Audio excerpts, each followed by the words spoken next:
Welcome to Comics League. I am Jared, and today I'm joined by my good friend Wes from Thinking Critical. What's up, brother? Not too much. Just chilling out. How you doing, buddy? I'm doing very well. So today we are talking about Superman Legacy in the DCU. The reason why I wanted to talk about this is because like with James Gunn announcing how many different superheroes are going to be in Superman Legacy, it seems more and more like this is just going to be a closet Justice League movie and not a Superman movie. I don't know. What do you think? Well, it certainly feels like we're going to have the JLA, which is a much lesser known version of the Justice League, where he comes in, and obviously I think they try to retcon that the JLA were there before even Superman showed up. They're always trying to mess with the timeline on who showed up first, but it certainly felt like that, or maybe it's the Terrifics, but they don't have Plastic Man yet. I think they did cast Plastic Man. Did they? I know they got Metamorpho and Mr. Terrific. It's strange. Yeah. The weird part about this is that I remember back in the day when Snyder was establishing his DCU and then he had BVS, there were people like complaining that like, okay, so he has the Justice League in like a Batman versus Superman movie. And those people are silent right now for like the DCU when he brings in like all these different characters. So it seems a little hypocritical to me. I think a lot of people have probably just the way that the DCEU and now they're working into the DCU, there's been so many starts and stops. And, True. it was the Zack Snyder DCEU, and then it was Joss Whedon's going to save the day. And then it's like, that ain't happening. Maybe Jeff Johns and some producers can do it. And then it's Walter Hamada. And now we're not going to do a shared universe. We're going to do standalone movies, but no, it's going to be a shared universe again, but we're going to have Elseworlds movies. And you can see like the box office returns are just going down and down and down. Now it looks like, Black Adam was a huge success compared to The Flash. I know. And I don't know that people are being silent or hypocritical. I think they might have just been like, I've lost hope. Why should I keep even checking it out? Why even pay attention to what's going on over there? Because I don't believe that they'll ever get it right. They've had almost, 8 years now, right? Yeah, that's true. I do love the Black Adam thing. So technically The Rock was right that the hierarchy of power of the DC universe did change. So that is really funny when you consider it. But yeah, I mean, the problem with the DCEU is that they never committed to a path. Because fine, if you want to go away from Snyder, that's fine. But it was a lot of start and stops that created, I think, audience apathy. I think that's what you're saying there. Because like if they didn't want to go with Snyder, that's fine, but they needed to commit to an actual path because, like you said, we had the Joss Whedon, which I'm very glad Joss Whedon's not in charge of DC, but that's just me.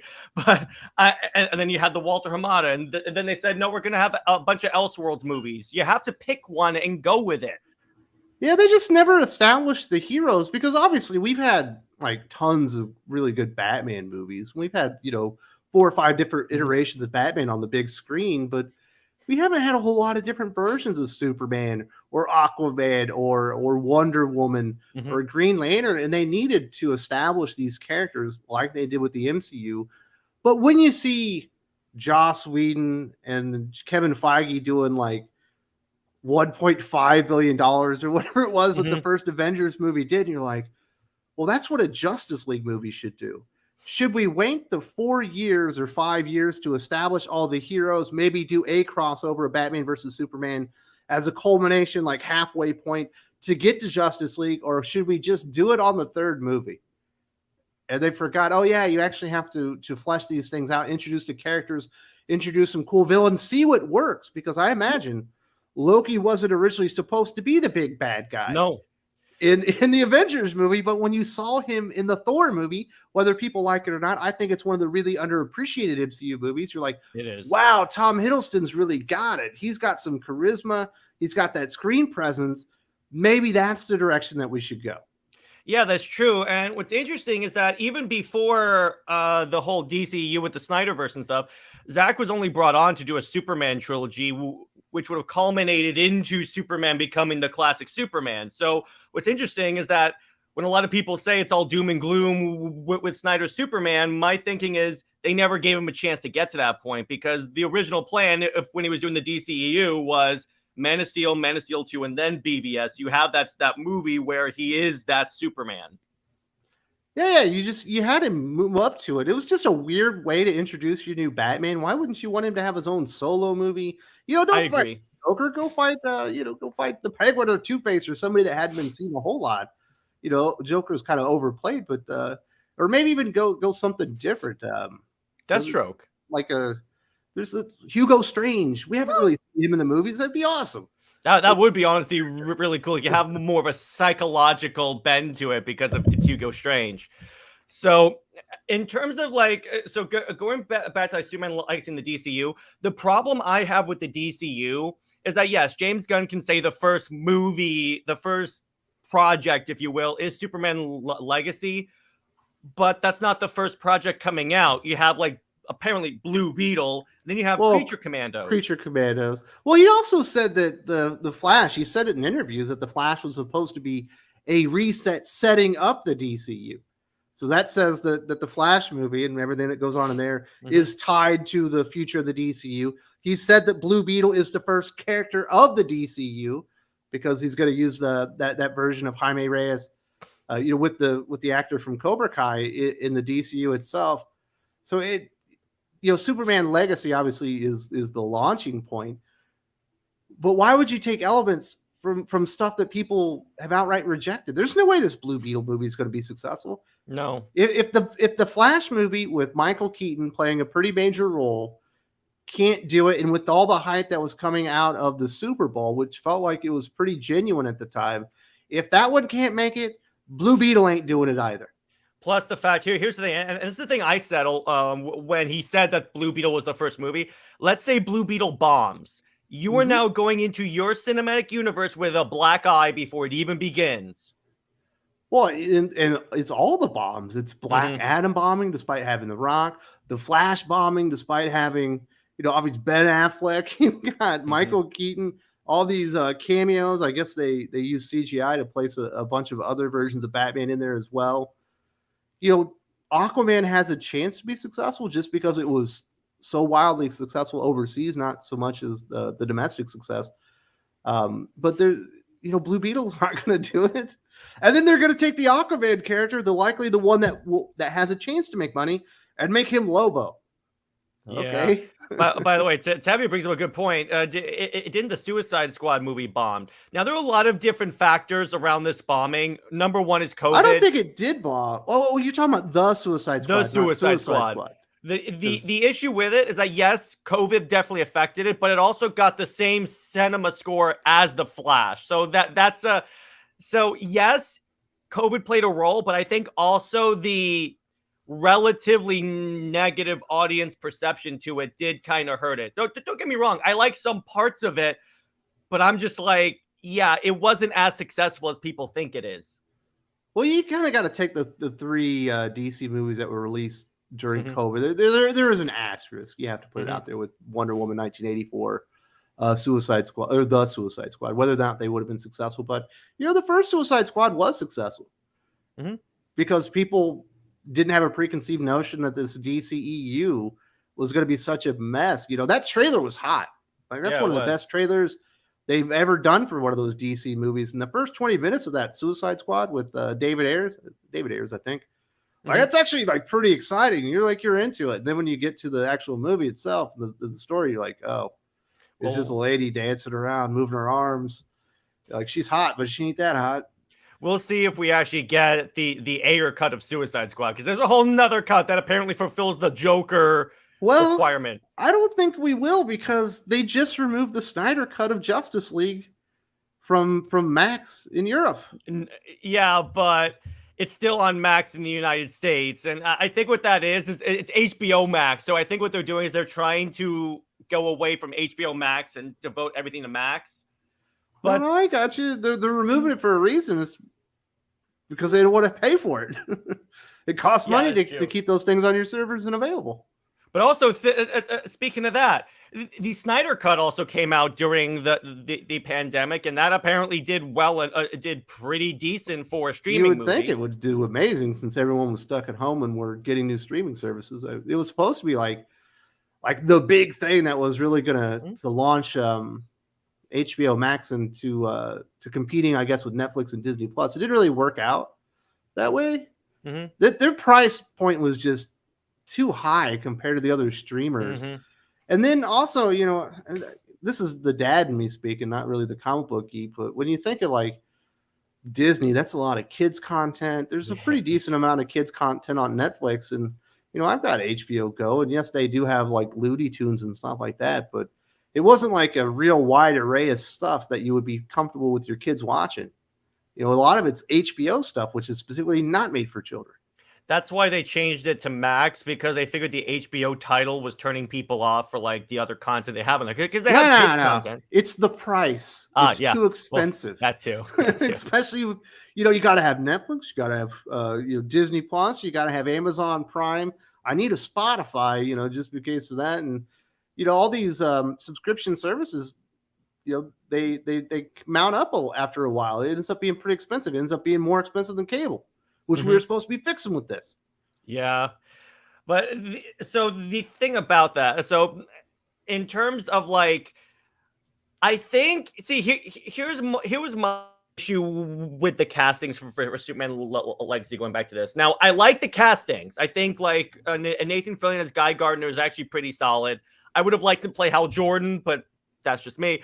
But the thing is, again, I'm not sure if this is going to hurt Superman Legacy, because it's ultimately a Superman movie and you have all these other DC characters coming in, like a lot of them. I could have understood it if it was like just like one or two, but you have straight up the entire JLA practically showing up.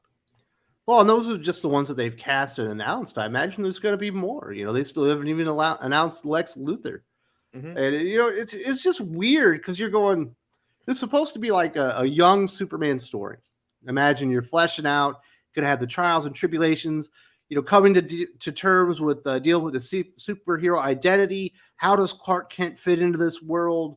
You know, how am I going to be able to go out there and save people without people getting into it? But he's going to have a relationship with Lois Lane. There's a lot of things to establish with your Superman that you have to get right. And it's like, why is Metamorpho in this movie? I like Metamorpho. You know, he's a poor man's Hulk character, and he's a lot of fun. And there's a lot of stuff you can do with Simon Rex that I think would be really cool in 5 years.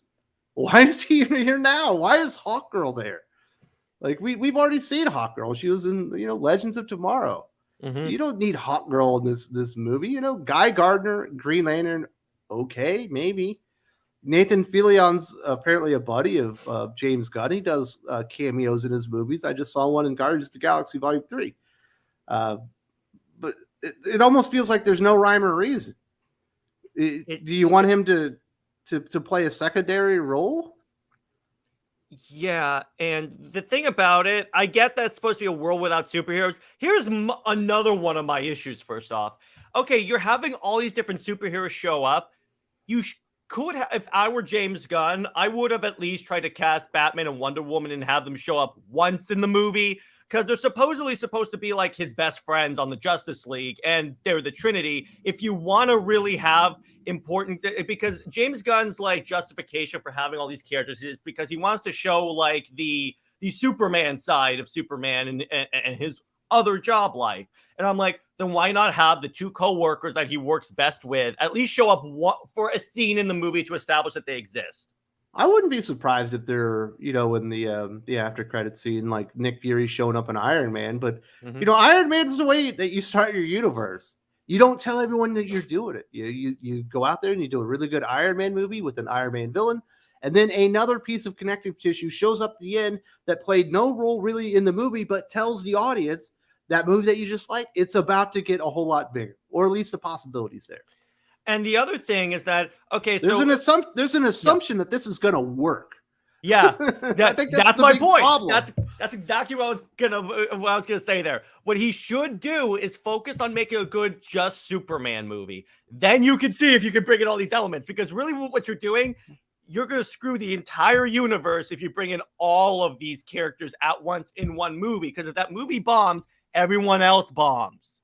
Yeah, it's like when you're watching that Mummy reboot. You know, I love the Mummy with Brendan Fraser. Obviously, that was a reboot in of itself from like the 1940s Mummy, which is also a really good movie. But when you get to that Tom Cruise one, they hired, I can't remember the name of the actress, but she had just been in the Kingsman and all that stuff, and she's kind of a Sophia bigger name. Boutella. Yeah, she was in that Star Trek movie. She was good in that one too. You're like, oh, this looks interesting. And you get in the movie, you're like, why does he keep talking to Dr. Jekyll and Mr. Hyde? And you're like, oh, it's another shared universe. It even says dark universe in the beginning of the movie. So I'm like, yeah, okay.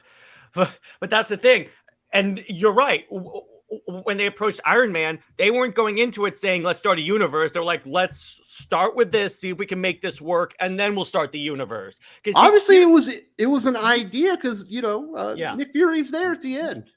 But they didn't, he wasn't a part of the story because you didn't know if it was going to work.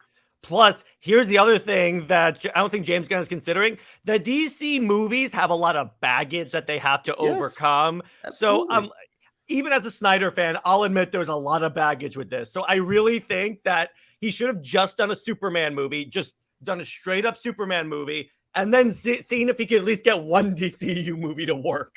Yeah, I made a video and it was, James Gunn's DCU. It was probably dead before it starts. Everyone was like, oh, you just hate James Gunn. You hate DC Comics. You hate these stories, DC stories. I'm like, you didn't listen to what I said. It's not James Gunn's fault. He's behind the 8 ball.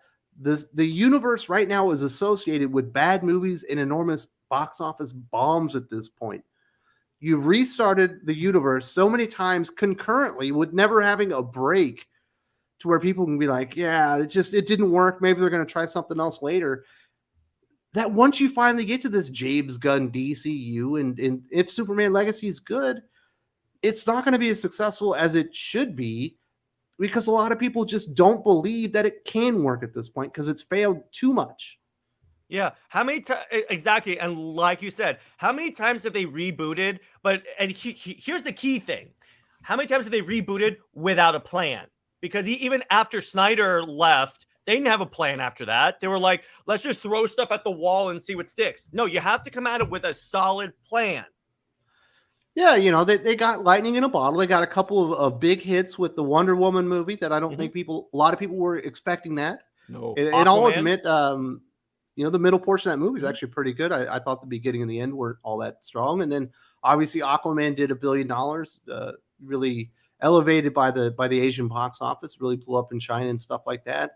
But they never capitalized on it. They did have Wonder Woman 1984, but they let the director write the movie. It turns out she's not a good writer. Yes, I know. And I'm like, say what you want about like Snyder's direction of the DCU, but a lot of why Wonder Woman 1 worked is because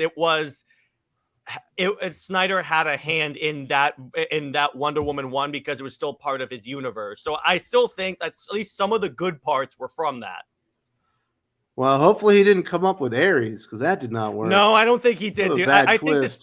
I think the studio mandated you had to have that final battle. Of course, that was like stereotypical. It was the worst thing because Ares looked just like what was the villain at the end of Thor?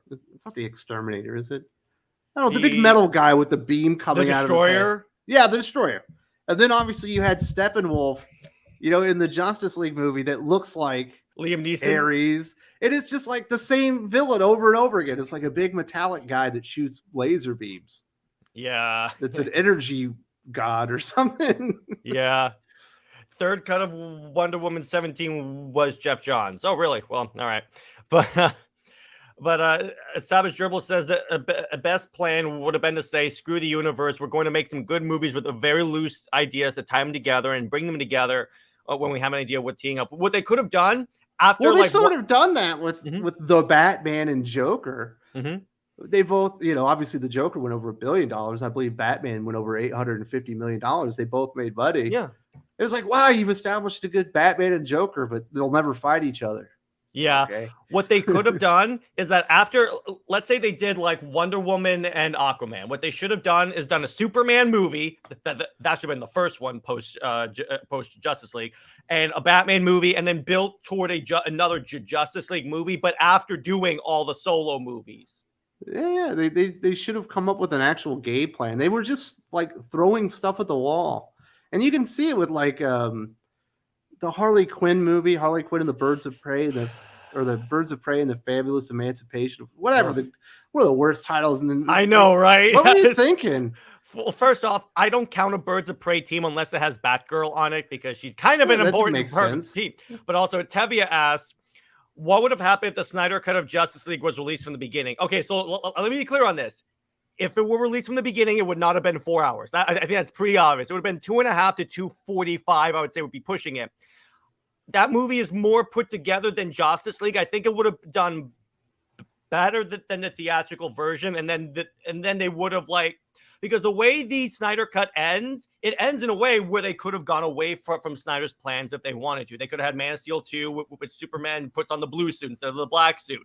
They could have had all these. Well, I mean, the Justice League movie was supposed to be the first part of a 2-part movie. Yeah, but the thing is that they could have said, okay, so Darkseid's coming. If we want to go address that, we can. But for right now, we're going to go try all this other stuff. It didn't mean that they had to do it now. But Snyder, I'm sure there are things going on behind the scenes. They obviously didn't like his cut of the movie, but he did have to leave. It wasn't like he took his ball and he went home. He had a personal tragedy and had to step away from the project. Well, what I think what Tete was talking about is that if they had given him the time, if they had delayed Justice League, because also here's the funny fact that I learned: Whedon actually asked for a delay for Justice League to finish up a couple of things, and Warner Brothers said no because they wanted their bonuses. And the thing is, if they had delayed Justice League to force Snyder to deal with it, or if here's the thing, if they had committed to the plan, and this is going back to what you and I talked about, if they had committed to at least the Justice League plan, then guess what? It would have been a little healthier because you would have had a more successful Justice League movie. And then you could have decided, do we want to go 100% Snyder's plan, or do we want to go a little bit more in another direction? Yeah, it'd be interesting. Obviously, you can't really get the do-overs and, life happens. But I didn't personally like BVS. There are some aspects about it that are actually really cool, that I thought were enjoyable. But there's a lot of stuff I didn't think was right. But that's a better movie than Justice League. That Justice League movie was bad, and they wasted so many bullets on that. When there are a lot of good Superman, well, especially Batman stories that you could create into movies or even be like a season of television or whatever. And they burned through Dark Knight Returns. They burned through Batman versus Superman, and they burned through the death of Superman. It's how do you burn through all this stuff in one movie? It's absolutely insane. I could kind of see that is my one ding on BVS, is that it is bloated. It definitely feels bloated, that they put too much stuff in there. I will accept that criticism because it's one that I have. I still enjoy it, but there's still a lot of issues. Plus, here's the thing: when you watch the Ultimate Cut, you're like, this movie makes a little more sense now. Yeah, and then you get to that Justice League movie, and you're like, I don't know. It was just a weird thing. First of all, I hated Barry Allen, and I love the Flash, so that was a big turn off. I didn't understand why why Cyborg was there, because he shouldn't be on the Justice League, but somehow he had the best character story in that movie, and it didn't make sense. I was like, why does that character work the best? Superman and Batman and Wonder Woman should be the focus, and it didn't feel like that. No, that's interesting criticism, I would say. But I think it's because, remember, this was supposed to come out during the new 52 Justice League run, and Cyborg was on that team even in there. It's because Jeff Johns put Cyborg on the Justice League, and he was a producer at the time. Not every idea Jeff Johns had was good. That's true. Well, a lot of his stuff, I'm like, I'm not sure if I like this, but he's done a lot of good stuff, especially with the Green Lantern, and I do. Maybe it's a mistake to bring back Barry Allen and Hal Jordan, but that's a comic book conversation. That's not DCU stuff. Sorry. Yeah, exactly. But so now let me ask you this: which of the DCU projects that were announced do you think are you the most excited for? Oh man, so Swamp Thing, absolutely. Especially if they do the go with the Alan Moore Swamp Thing, where you start seeing the pieces that are emulating human body parts and all that stuff. That's one of the most amazing comic book issues I've ever seen. So they've got that one. They've got The Authority, which I'm not really interested in. Obviously, I would like to see Superman Legacy be good, but I am quite skeptical. I don't want to see Supergirl, Woman of Tomorrow, Batman Brave the Bold. I don't know. They got the Flash director from that one. It's a Batman movie. It's hard to make a bad one of those. Oh, there's another movie in there that I'm forgetting. Gold. Booster Gold. Yeah, that one makes no sense. And then Green Lantern, it's a series. Green Lantern's TV show is absolutely up my alley. I love Green Lantern. I love Green Lantern lore. Yeah. The Ryan Reynolds Green Lantern movie gets a lot of crap, and it should, but somehow it got the Oa stuff right. Like the hardest stuff to pull off was correct. What were they thinking? Hector Hammond's the guy with the enormous head? No. What you should have done is done what they did in the animated movie First Flight and just have Sinestro be the bad guy behind the scenes and then revealed to be the main bad guy.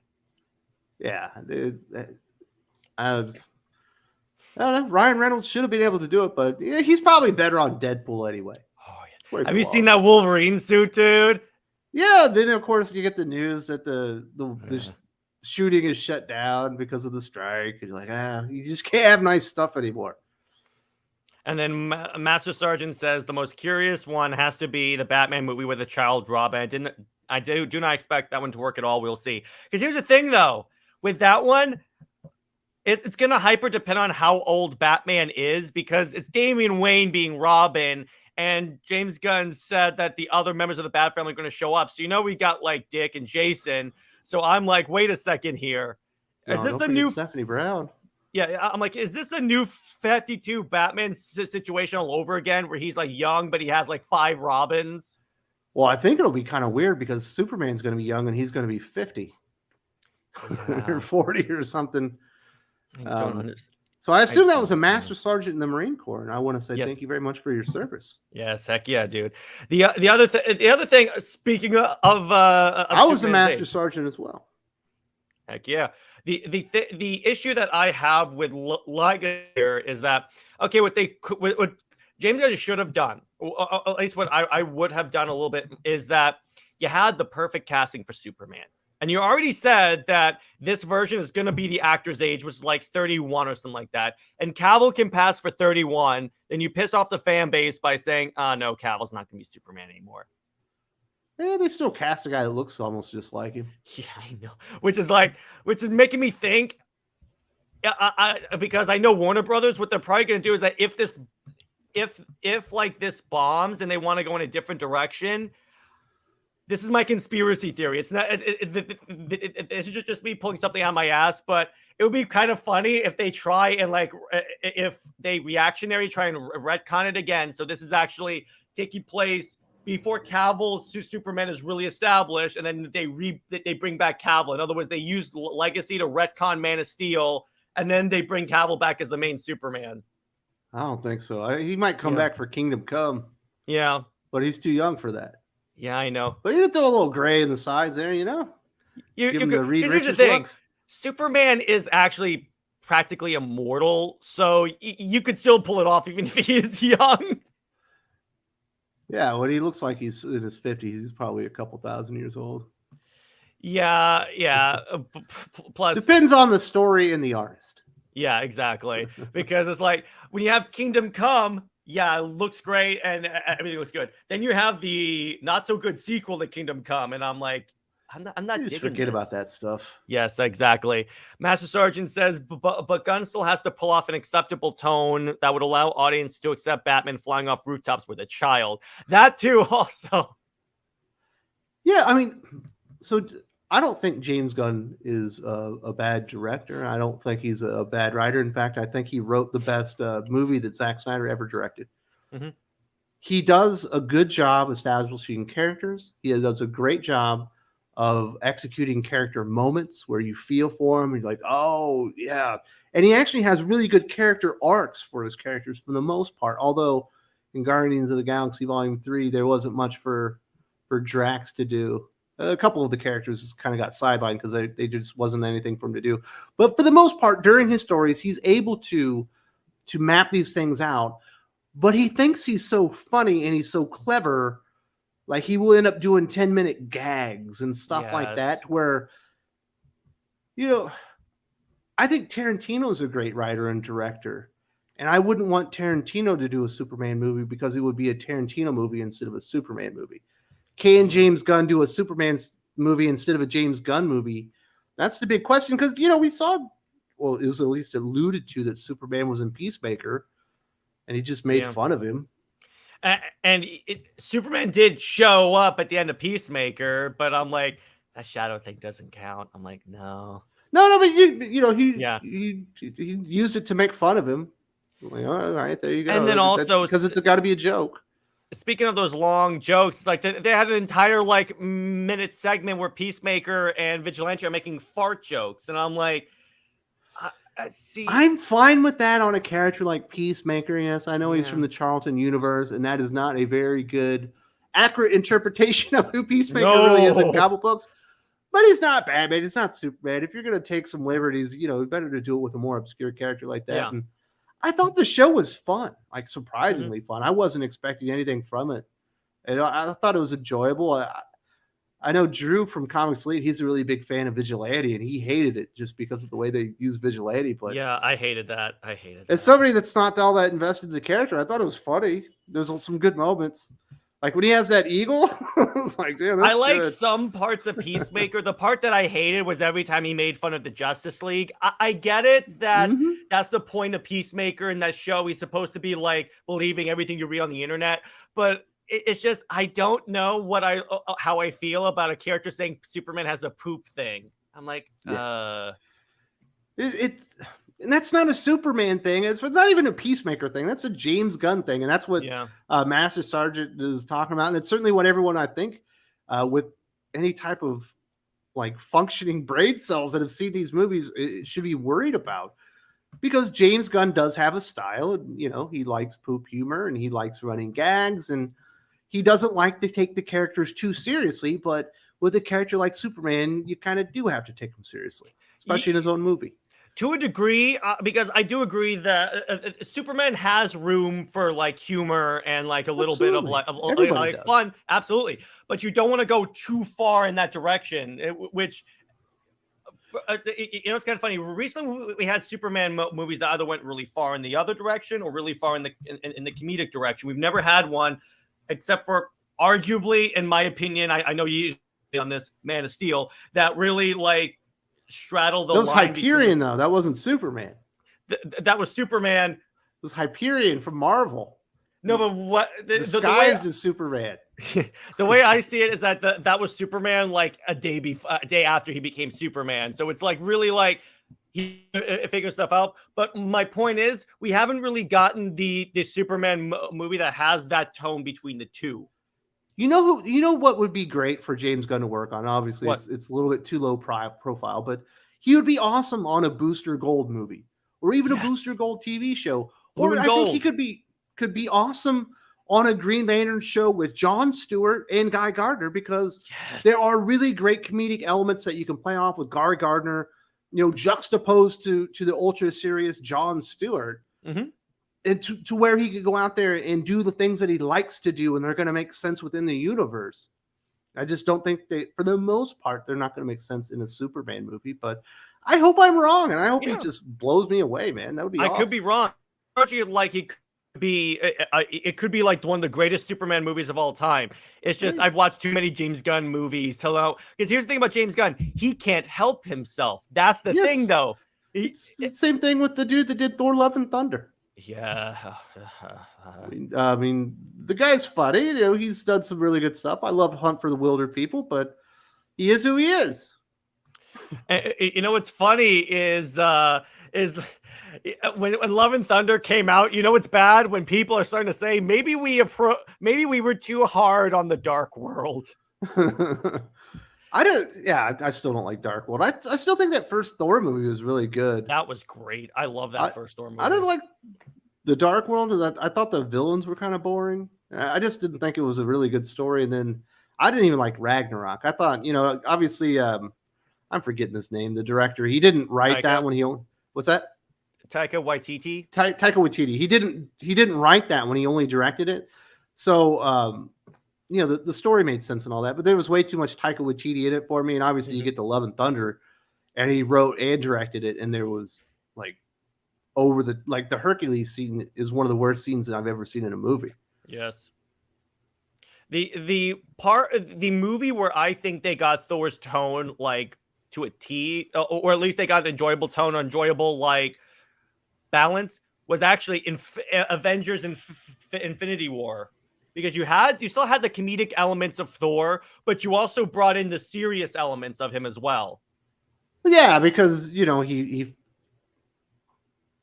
well, I'm thinking of Edge Game, because he doesn't get fat until after that one. No, but he has a really good character arc in that one. He obviously he comes back after his brother's killed and everybody's been kind of decimated. He forges Stormbreaker and shows up, and he thinks that he killed Thor. A great moment. You should have aimed for the head. Beautiful. That's how you do it. That's how you do it. That's right. That's 100%. By the way, so Matt Sargent goes the history. Superman has the poop fetish. Batman is blank. Aquaman F's fish. Star-Lord dances for Ronin. We should expect that he has established this as his style. Yes, exactly. Yeah. So I'm like, that's the thing about it. But in terms of, let me put it to you this way. I do agree with you, by the way, that I think Green Lantern has the most potential, because first off, it's a buddy cop movie between Hal and John, and Green Lantern really, when you think about it, is built for a buddy cop movie. And what I'm wondering is, could they, because my theory is that the main villain for like the 10 years is going to be Necron and the Black Lanterns, because I'm trying to think what could logically be introduced, because the whole idea is that he said the main threat is going to be introduced in Green Lantern. So I'm like, what would be a great thing for them to introduce in Green Lantern that they could then build up to? Absolutely. You got to do Blackest Night. Yeah. That would be one of the most amazing things I've ever seen in a movie. Yes. If you got it right. Now my thing is, can they please improve it and give Superman a Blue Lantern ring? Please do that, James Gunn. Don't do it. I'm like, come on. Perfect the way it was. Of all the lanterns of all the people, you know what I would like to see in that is it finally Firestorm, like a real version. Well, yeah, that's true. That's true. I would like that. That's true. But my point is that you have Superman. He's the embodiment of hope, and he doesn't get a blue ring. He never needed that blue ring. Do you ever read Superman Up and Away?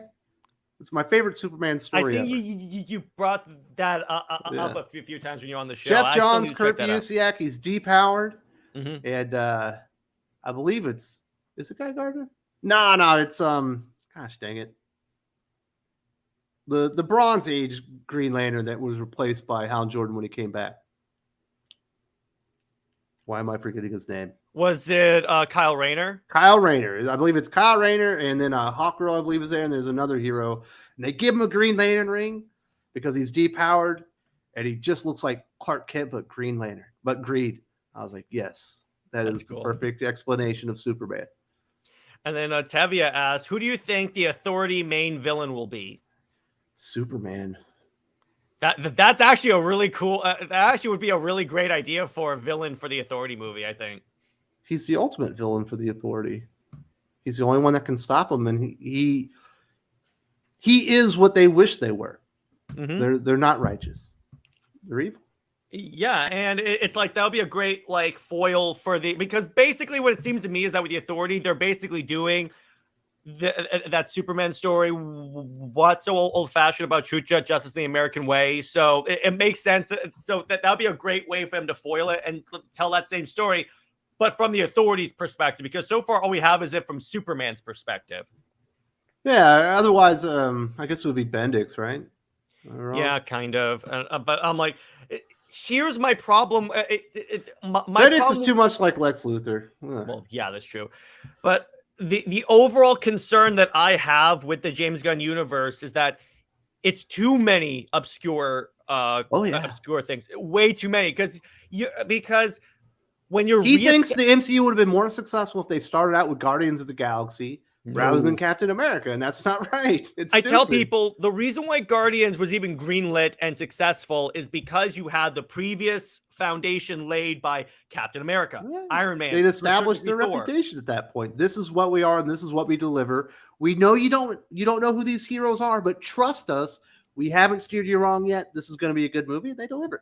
Yes, so he should have started off Superman Legacy, Wonder Woman, Batman. Start with your main tier characters, get those right. And this is where Hamada went wrong when he went away from Snyder, because you notice after like they went away from Snyder, you all of a sudden got like Birds of Prey and all these D tier characters before you established the Trinity. You don't realize that they think Harley Quinn is part of the. I guess it's not a Trinity if there's 4 of them. Quadrinity or whatever you want to call whatever it. the word is. He thinks she's one of the 4 pillars of DC Comics, DC heroes, which is no. I got news for you. If there's a 4th one, it's Flash. Yeah, or even Nightwing, maybe. No, it's definitely Flash. Just look at historically sales. Flash outsells Wonder Woman. He's not as important as her as far as the history of DC Comics and stuff, but he's like the other guy. Mm-hmm. That's true. I do agree with you on that. Speaking of Wonder Woman, I just want to get your take real quick. What do you think of Tom King being on Wonder Woman? I think the sales will go up. Mm-hmm. Obviously, whenever you have Tom King on a book, you're going to get like an A-tier artist. So it's going to look really good. Mm-hmm. But I've read enough Tom King books where he's not doing obscure characters and he's going to ruin the character. He's going to deconstruct her. And by the time he's done with it, anyone that loved Wonder Woman, that bought in at the beginning, because they likely will, because Tom King normally starts out his runs pretty damn strong, they're going to hate him and they're going to wish that he never wrote an issue. That's true. Because because here's the thing. Can you get worse than Clunrad, though? No. The stories will be better and the writing will be very much better. And like I said, the art will be really, really good. But Clunrad aren't good enough writers to break a character as holy as Tom King is. As much as I don't like Tom King, he is a good, competent writer. A lot of times when he sets something up, it really, really works. The only thing that I can think of that really just sucked from day one was Heroes in Crisis. Mm-hmm. His Batman started out pretty damn strong. You know, what do we got going on right now? The JLA one that he did with Christopher, what is it? I can't remember the name of it. He did a JLA thing? Yeah, where he was destroying Guy Gardner and he had Fire and Ice and they were doing like all these things with Martian Manhunter. I forget about that. I forgot. It's the guy that's the escape artist, Christopher. Mr. Miracle. No, that was another book, but it's Christopher Chance. I can't remember the guy's name. It was more obscure, but those things all started out well. Even the Batman miniseries, some of those have been good. The other one that started out really bad and just was bad from day one was Batman and Catwoman. I'll give him that too. That one absolutely sucked from day one. Strange Adventures was good from the beginning, and then it died. I will say the thing about Tom King's Batman that I noticed is that I would say the first half of it is good up until like the wedding, and then it just goes downhill. I would say it's a well. Give me 1 second. Yeah, it's okay. My throat's a little not feeling well today. It's all good. You could see that Tom King didn't get Batman when you read The War of Jokes and Riddles. Mm-hmm. When he had a young, obviously Bruce Wayne sitting down with the Riddler and the Joker as they were having their war in Gotham, picking a side and funding one of their armies. It's like, you do not get Batman. No. You do not get Bruce Wayne. He's not that gullible. So I think that was like the first time when it was clear that this guy doesn't get the character. And I think the suicide thing probably was another tip off, but I think that was in the first or second issue. But then once you get to before the wedding, when Joker has there's a wedding happening, he's taking the bride hostage and he blows her face off right in front of Batman and he literally does nothing. But he sits down and prays with him and gets shot in the head. And I was like, I think that was issue 47. Something like that. And like, that was the beginning of the end. That's an issue. That's an issue right there to use to use comic book terms. Yeah. Yeah, but I mean, now, okay, so before we wrap up, here's the other question. So, what Bat family members do you want to see in Brave and the Bold? Well, I mean, if it's going to be a Bat family story, obviously you got Bruce Wayne and Damian. I'd rather see Damian with Dick Grayson. It just makes all the sense in the world. Yeah. I don't want to see Jason Todd. And here's why I don't want to see that character. Obviously, if he's on Damian Wayne, we know that he's gone through Jason Todd. Wait to introduce Jason Todd until you're ready to do the Batman Red Hood story. Yes. Which I think would be absolutely amazing. There's no reason to see that character until he returns, and you can do the flashbacks and what happened and Joker killing him and what he's coming back and doing. And maybe you can even show the history of the Red Hood concept and that it was a Joker thing and kind of stuff like that. So like the one really important one probably is a Dick Grayson. I do want to see Nightwing established if he's not going to be the first Robin that we do see, although I would prefer to see him as Robin. But, get Nightwing in there. I wouldn't mind seeing Barbara in her Oracle days. I think that was a stronger, better, more compelling version of the character. So, besides obviously Alfred and, you're going to have Batman and David, I'd say get those two in there.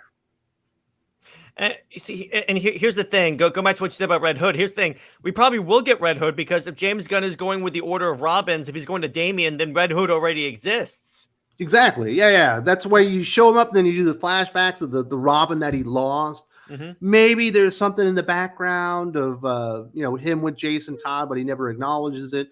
Or maybe even there's a line of dialogue from Dick Grayson like, listen, I know that you feel like you failed Jason, but Damian needs you. Mm-hmm. Not a huge amount of setup there, but you're acknowledging that it's there and something happened with Jason. That way, when you finally do Red Hood, which they absolutely should do. That's one of the movies that would do absolutely amazing. It'll be cool. What I always thought is that the Under the Red Hood would also work back in the day if it was also the Ben Affleck Batman. Because you could also have, because that Batman has killed people, and he could say, hey, listen, dude, it's not going to take away the pain. It's not going to do what you think it's going to do. Well, also that version of Batman had the Robin thing, right? Yeah. And that was like, the only thing that called that Dick Grayson was like a tombstone that was like in the side of the screen. So he could still like change and say, no, that's Jason. We'll just keep it. It would only make sense for it to be Jason because he's the one that was killed by Joker. Yeah, exactly. So it's like, at least that way, because when you think about it, with a Batman that has killed in the past, it would be an interesting way to approach Under the Red Hood. Yeah. So it'll be interesting stuff. I'm excited with where they could go. I just don't have any faith that they're going to be able to do it. Like, how much studio interference do you think these guys are going to have to deal with? They're losing money hand over fist. There's no way that Zaslav's going to be like, listen, I'm just going to give you free reign. We're not going to have any oversight on your budget or what you're doing or whether or not we think what you're doing is the right direction. They're going to have ultimate oversight because they can't keep losing money. Shareholders. You can only lose so much. They have shareholders, and ultimately, James Gunn and Peter Safran are the studio heads. So you could say that there should be no, but there is, because ultimately they're still responsible to Zaslav and the shareholders. Think about Kevin Feige and how successful the MCU was. They still went in and tinkered with them. Mm-hmm. You need to start introducing this character and this character. It doesn't matter if you planned it out and it makes sense in your universe. I do love Savage Gerbil's comment. Can we get a film version of Batman that would hang a mental patient from his plane? Might as well. We got all these Elseworlds, right? Yeah. Now, real quick, who do you think the main villain of the Batman movie is going to be? Because they could do Batman. Because from what I've seen of James Gunn, it's going to be like the Batman and Son. So it'll be like Talia and Ra's al Ghul. But we've had that. No, I don't know why they would be immediately the villains. You probably want to build something like that up. But like I said, do something different. Do the Hugo Strange thing. Or Mad Hatter. Don't do Clayface. That would be weird. Mad Hatter. Mad Hatter's cool. I like that character. Here's the thing. I think that the Ben Affleck Batman actually was going to do something interesting by having Deathstroke be the main. Deathstroke is the one. That's actually the answer. Deathstroke. Yeah. That's what I think would be cool, because he's the one that's both mentally and physically, I think, a match for Batman. He's not mentally and physically a match for Batman. He's mentally and physically an overmatch for Batman. Oh, yeah, because he's a super soldier. Yeah, he's had the serum. His brain works like at a higher capacity. And he's basically on roids. He's physically more capable. His reflexes are like unmeasurable. That's how quick he is. Tevia asked real quick, how would you do a Young Justice, a live action movie? I wouldn't. Because here's the thing. Because here's the problem with that team. I don't think a lot of those characters have as much of a draw as the other DC characters do. This is what they should do. You have your DCU, and it's just in the movies. I don't know why they're doing all these TV shows. It's already been proven not to work in the MCU. Just have a couple of shared television universes. The CW wasn't great, but when it was executed well, it was a lot of fun. Go have you a nice Young Justice show. Go have some more kid-friendly TV shows on Max or TBS or wherever the hell you want to put them on, and do some cool stuff with them. I would say keep them off the big screen, because once you put on the big screen, the threat has to be big enough to match the budget, right? You have to do something really big. And Young Justice shouldn't be fighting Darkseid. No. It's weird. He would kill Mongol. him. Yeah. Keep the threat smaller. You can have a nice character-driven TV show. Yeah, exactly. And that was always my solution for the whole Snyder thing. It was like, if you wanted to bring him back somehow, put all this stuff on Max, have James Gunn be the theatrical guy, and have Zack Snyder be like a streaming thing for premium. Because if you say, okay, we have an entirely different DC universe on streaming, that brings people to your streaming platform. I'm under the impression they don't want Zack Snyder back, because but I'm just saying, he caused him a lot of headaches. Yeah, but I'm just saying, if in the event they decided to do that, that's a way that they could figure that out. Also, I think the problem with James Gunn is that he also wants to tie in gaming. I don't know how the hell you're going to do that. Yeah, I remember the first time I saw like the video game based on the movie Street Fighter 2, and I was like, this is stupid. Guile just kind of looks like Jean-Claude Van Damme a little bit. Why? Plus the fact, here's my problem with the gaming thing. If you're going to put key plot points in the gaming, a lot of the audience are not going to get it, because a lot of the audience are not gaming. No. That's why it's like having all these like MCU shows on Disney Plus drive the actual MCU on the big screen is so stupid. Most people that are consumers of the product see it as a film franchise. They don't want to go watch it on TV. Because it turns it into too much of homework. That's the thing. If you put too many things in there, you're going to overwhelm your audience. And even Iger said, you like 10 projects in your phase 1? Yeah. Gods and Monsters? Is that too much? Probably. That's really too much, particularly if you're going to plug in TV show and gaming, because you're not seeing. Yes, it sounds cool to have all of these things telling one cohesive story, but practically it's been shown to not work. Well, plus, once you start putting multiple things into production, where you have a video game, you've got a cartoon, you got a television show, and 3 movies, and they're all going to connect. Well, what happens when something happens with the video game and it's going to come out a year later, or it's not going to be good? Well, you end up putting out a not good video game, or you're going to have to delay everything else, and and the money just ends up compiling on itself. It's easier just to do, stay in a lane. Like that's why, like, the MCU was the coolest when you just had the MCU on in the movies, but then you had the Daredevil like Marvel universe sitting on Netflix, which was a completely different flavor of hero. They were street level. It was darker. It was grittier, and it felt like a different thing. But if you like Marvel heroes, you could go there and get that too. Yeah, it's like what Master brings in. He needs to keep it simple. The Infinity Saga worked because it was one platform and the audience could follow. It was just movie. Also, as much as we don't really like Joss Whedon, he did go in, after a couple of successful movies, and he mapped out the entire MCU and says, this is what you're moving towards. The introduction of Thanos, and they basically, obviously they threw some things in here and there, some additions, but for the most part, the Infinity Saga was mapped out after like the first or second year. Well, yeah, because they introduced Thanos in Avengers, so it's like, it makes sense that they would introduce him there. But they also knew exactly the steps to get to their Infinity Gauntlet, double parter. Yeah, and plus, here's the thing. Here's the other problem that I have with Superman Legacy, and then we'll wrap up, is that, see, here's the thing. If you're introducing the threat in a Green Lantern project, I get why you want to do that, but honestly, here's the thing. At this point, I would, in a post-credit scene for Superman Legacy, introduce the threat there. Because, absolutely, and then expand upon it in someone else. And if you want to learn more, go there. because your entire universe is hinging. Because really, when you think about it, the continued release, if you will, the DCU is dependent upon the box office success of Superman Legacy. Because if that bombs, I highly doubt they're going to continue on with that direction. So you want to give it as much chance of success. Absolutely. And they're not doing that. But on that note, I think that's a good place to leave it. Wes, always a pleasure having you on. Where can one find you, and what have you got coming on your channel? Well, I've got the YouTube channel, Thinking Critical.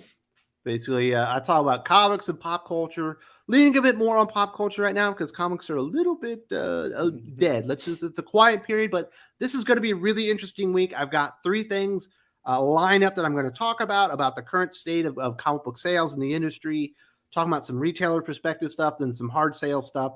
It's going to be hard for some people to take, but you can't deny the truth. So that's going to be really interesting to see how that goes. I'll be watching, and all of his links are below, everyone. So and be on the lookout for my Indie Wednesday discussion where I have Drew from Comics Elite on to talk about Born of Blood. So I can't wait to do that. So stay heroic, everyone. I will see you in the next one, and peace out. Let me just play the outro.